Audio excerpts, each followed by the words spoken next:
Just 4 balls shooting more balls at you. The Doma?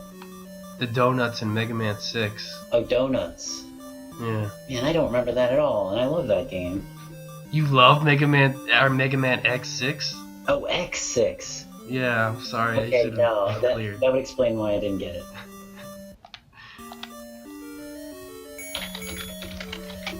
Yeah, that's pretty much what the manhandle is. Use your...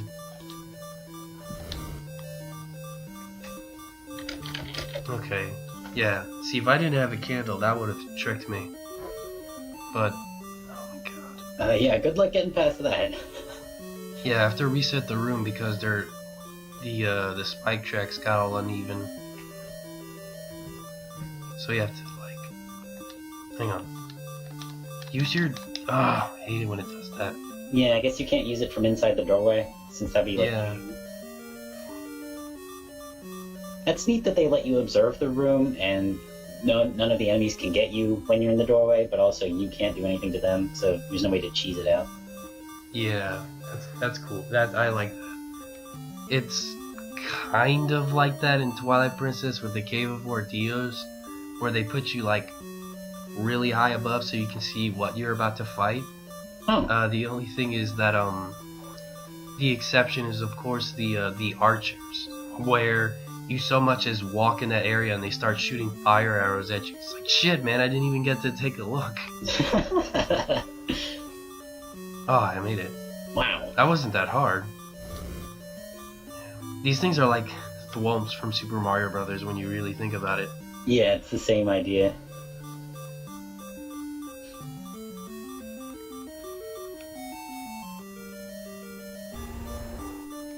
Oh. Gonna need my boomerang. Hang on, let me get out of this room. He says.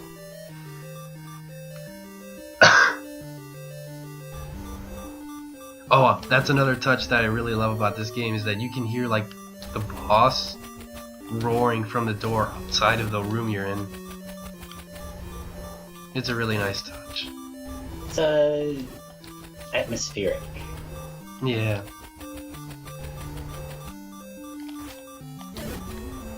Kind of like the way Redeads in Castletown and Ocarina of Time. For some creepy reason, when you kill one of them, all the other Redeads get up, they ignore you, and then they walk towards the dead Redead. Ugh. Yeah. I always just run past them, so I never noticed that. Yeah, Redeads are definitely the creepiest enemies in the game, and the ones you really don't want to fight. Gotcha. Is that where they debut, Ocarina of Time? Huh? Redeads? Yeah, I think so. Yeah, once again. See, you can tell because that door doesn't have, like, the key shape, so Right. you know you have to, like, push this. But also because this is, like, the third one you've pushed at by this point, so you kind of get it by now. But if you figure that out, you can also avoid the... What the fuck? It's a... Oh my god, is that seriously a dragon? It's so weird seeing a dragon in a Zelda game. Or at least not a kind of their own mixed up version of it, like Argarok. Kind of makes sense, though. I mean, it is supposed to be, like, medieval. I never got that feel... Oh god, one hit. I never got that feeling from Zelda, actually, that it was all medieval, because they kind of avoid the, you know, typical elves, gnomes, and dwarves shit. And, you know, they have, like, Gorons and Zoras and all these crazy kind of races. It's like, it's its own mythos that I never really fit too much as medieval. Like, maybe the time period, I guess? I don't know. Because, I mean, they use horses and there are castles and things like that, but... Yeah. I guess what I'm really saying is that it's not Tolkien. It's not typical Tolkien fantasy shit. Wow, just 3 of them go. The boomerang is more deadly when it's coming back to you than when it's leaving. Shit. And every now and then my voice breaks or something and I sound like a squeaky toy. Yeah, I guess that's what happens when you freaking throw up at like 6 in the morning.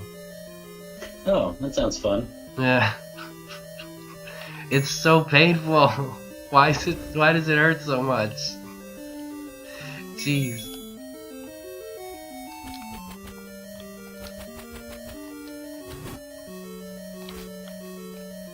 Yeah, I'm getting out of here.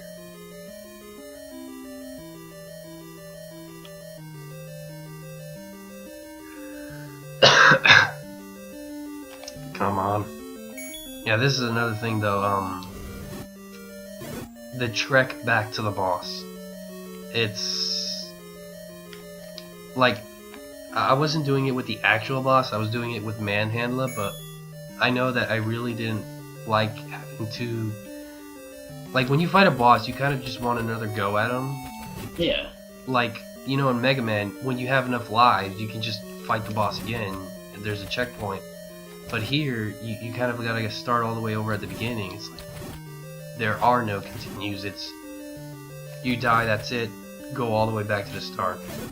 I mean, sure, you can do it as much as you want, but it kind of feels the same as if you didn't have any continues. I guess, this was the first Zelda game I really got into, and I was like 13 at the time, and, one of the things that really struck me about it was that every time I played a level, on subsequent runs, it would save the doors that I had unlocked with keys, and I think even mini bosses you defeat, and like walls you bomb open. So I always felt like the game was really lenient on multiple playthroughs. Multiple playthroughs? And I mean, like, dying and going back, I didn't have to unlock everything again. Oh, yeah, yeah. Oh, now finally one of them dropped a heart. This one drops rupees for some reason.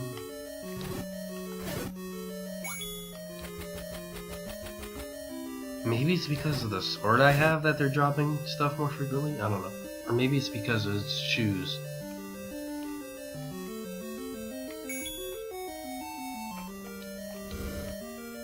By the way, that fire can hurt you.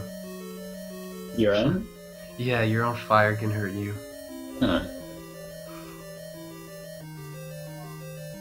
Although I don't think the bombs can hurt you, but yeah, it's kind of weird. You can also use it to kill enemies though, so that's cool. Shit. Damn it, that heart I got, now it's nothing. Well, I guess without it you'd be dead.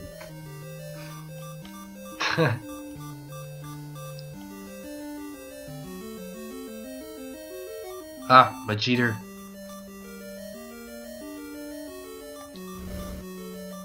That's another cool thing, you can skip the mini boss, and it's not like you have to do like some weird, you know, glitch or anything like that either.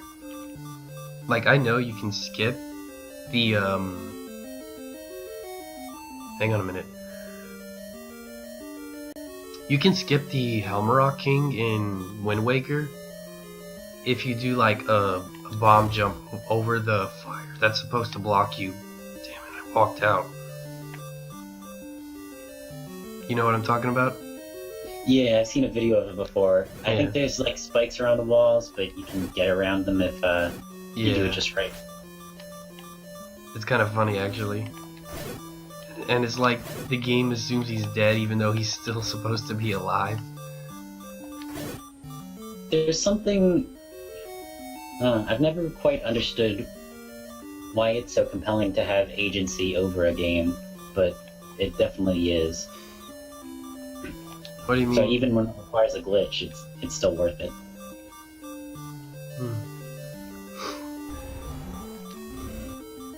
So can you push that block with these guys still alive? I probably can. It's just a bit kind of hard with these jobs in here. Let's see. Oh, yeah. It's kind of crowded. They do one whole heart of damage, so I know that much. Gonna have to start recording their damage values.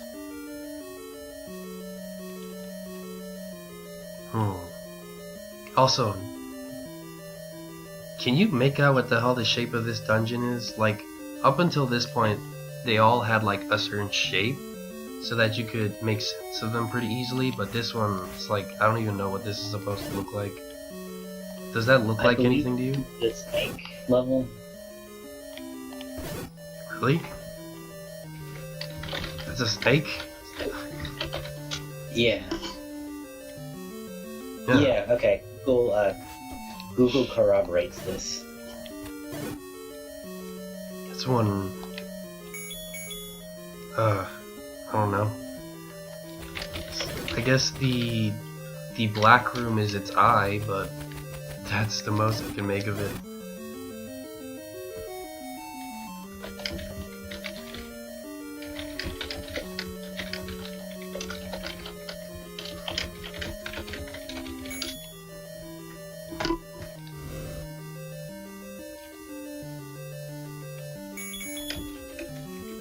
Hang on, I gotta test this now.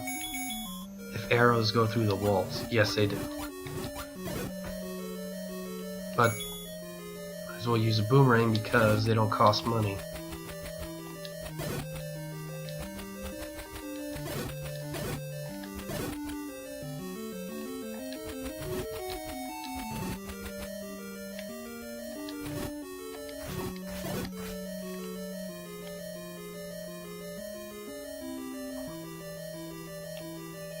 Did you say this was the first Zelda game you ever played? The first one I really got into. When I was younger, I got Link's Awakening, but as someone reared on Mario and Donkey Kong, it made no sense whatsoever. You know, it's funny because that's actually the first one I ever played, except I didn't know it was Zelda, and it was before I ever got my first Game Boy, so I had no idea. I was so young, I had no idea how to even play that game, or play anything that wasn't just, you know, Mario. Yeah. The game asked you to think more than just push buttons and do stuff.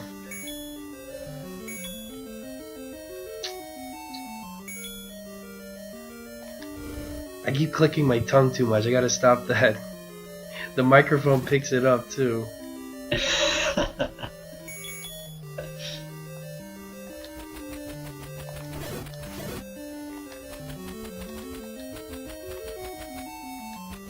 So do you think there's enough variation in these dungeons to, you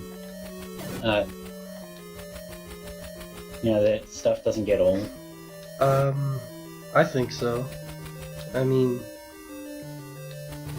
like this right here, what they do, wow, jeez. Like, even just doing the same room again, like, there's so many things that can happen just by the order that you kill them in, that it stays, like, even doing the same room is still interesting. Like, because of these fire enemies and the way they split up into keys, just, yeah, like I said, just the order you kill them in easily changes, like, the possibility space for, you know, how you fight them and how they influence your use of mechanics. I think one time we were discussing brawlers, and Mike made a similar point that, like, usually you're swarmed by enemies in a brawler, and it's pretty variable which one you take on. Yeah.